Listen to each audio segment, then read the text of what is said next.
Veliki pozdrav svim pratiocima kanala Patriotska Srbija, nije me bilo više od mjesec dana i ja se izvinjavam zbog toga.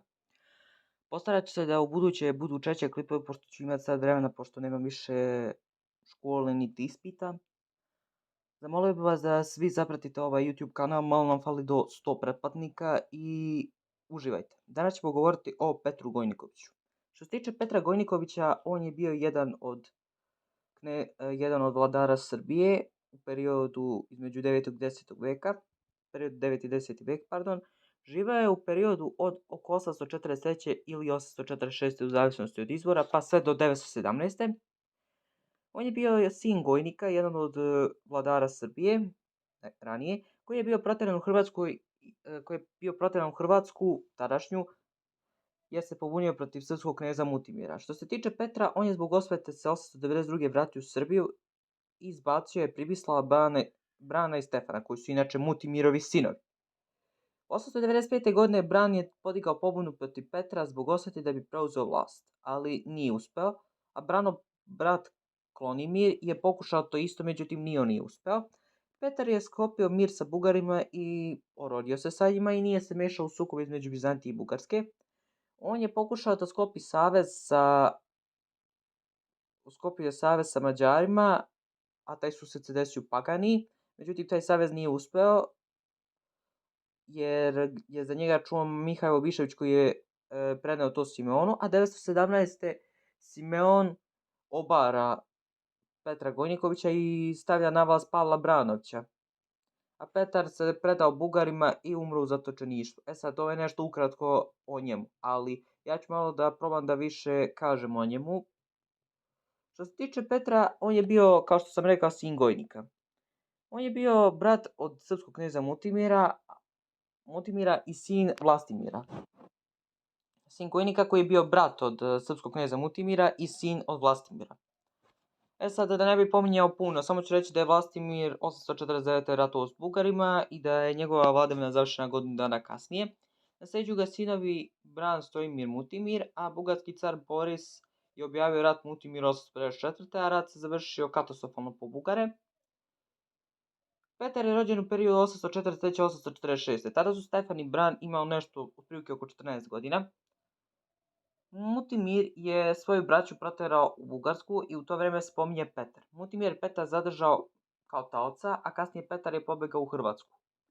891. je umro, a nasleđuju ga Stefan Bran, a i Pribislav koji je postao jedan od glavnih vladara Srbije. Da ne bi puno odužio, samo ću reći da je Petar došao u Srbiju zbog osvete i bacio Pribislava, a 892. je preuzeo vlast. Bran je došao iz Hrvatske i Bugarske kako bi Petra pokorio, ali nije uspeo. Isti slučaj bio i sa Klonimirom, jer što se tiče Klonimira, on je isto pokušao da uspostavi pobunu, čak je i Klonimiru Boris, koji je tad bio bugarski car, dao za ženu Bugarsku. Ona je bila iz carske porodice, sa njom je kasnije imao Časlav, koji će kasnije upravljati Srbijom, a o njemu ćemo naknadno govoriti. Tada su rodbinske veze bile neverovatno jake. Mislilo se da ako on slučajno uspe da preuzme vlast, da će Srbija biti dobra sa Bugarskom ili da će biti u nekom slučaju vazal. Ta pobuna je bila na početku uspešna, zauzeti Desnik. Kasnije Desnik je bio grad na granici između Srbije i Bugarske u tom periodu. Vizantijski istoričar, koga mnogi istoričari citiraju, Konstantin Porfirogenit, je govorio da je glavni grad neke države bio Desnik, međutim, zapravo nije bilo tako.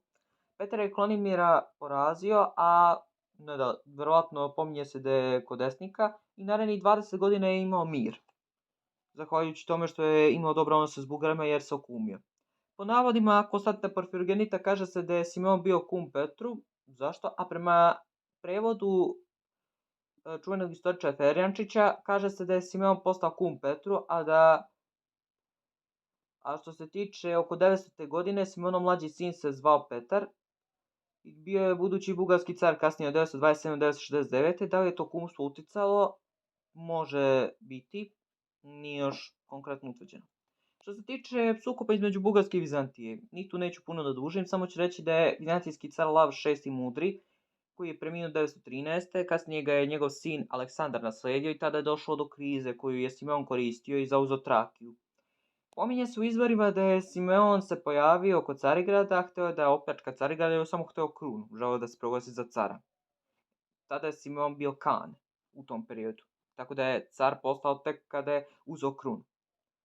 Bio je školovan u Carigradu za razliku od cara Borisa, koji je bio njegov prethodnik i poznavao ideologiju Vizantije.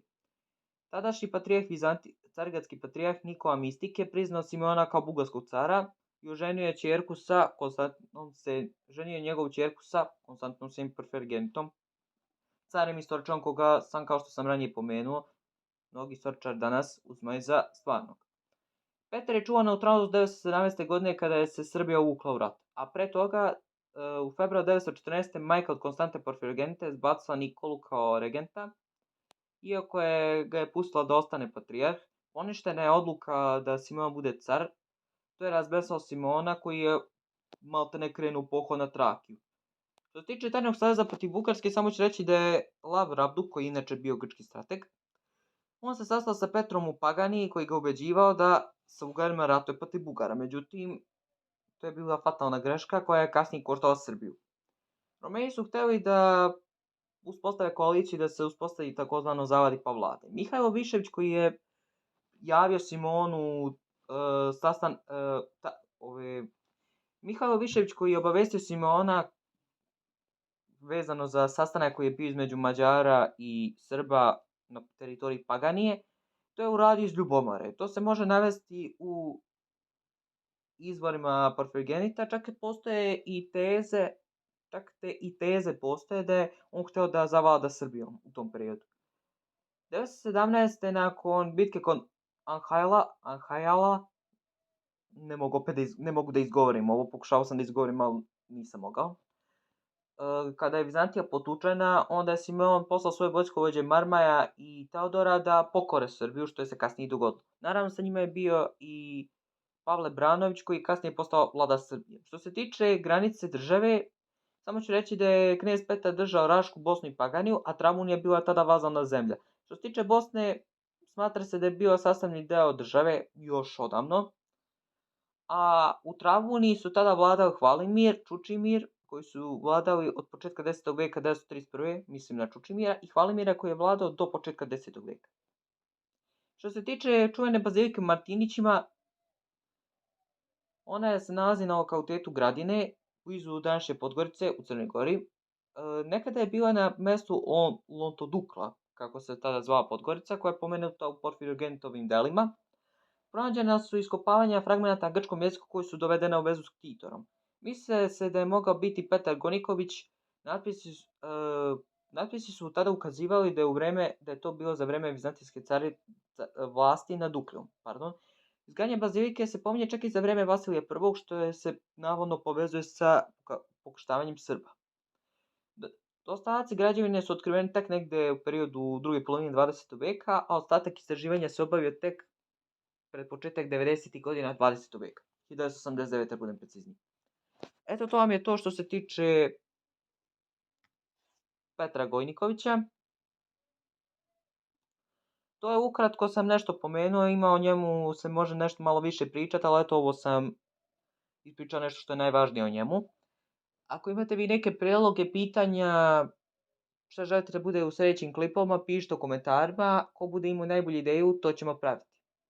Hvala vam što ste mi dao podršku. Meni je žao što sam neradovan sa snimanjem klipova, ali nadam se da me nećete vi mnogo zameriti. Do sljedećeg klipa, srdačan pozdrav.